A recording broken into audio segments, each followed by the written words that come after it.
1960 आणि 70चं दशक गाजवणाऱ्या ज्येष्ठ अभिनेत्री उमा भेंडेंचं आज मुंबईत राहत्या घरी निधन झालं। त्या 72 वर्षांच्या होत्या।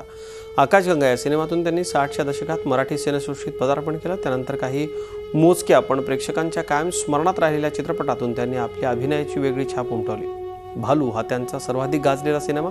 आम्ही जातो आमच्या गावा, प्रेमासाठी वाटेल ते, आई तुझे थोर उपकार, मल्हारी मार्तंड अशा चित्रपटातून त्यांनी आपल्या अभिनयाचा एक वेगळा बाज राखला। मराठीसह तेलुगू, तमिळ भाषातील काही चित्रपटांमध्ये त्यांनी काम केलं।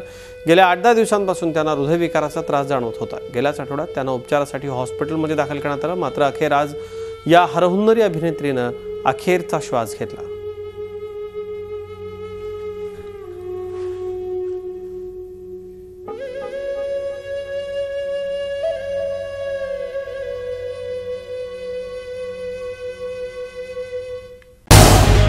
झी 24 तास रहा एक पाऊल पुढे।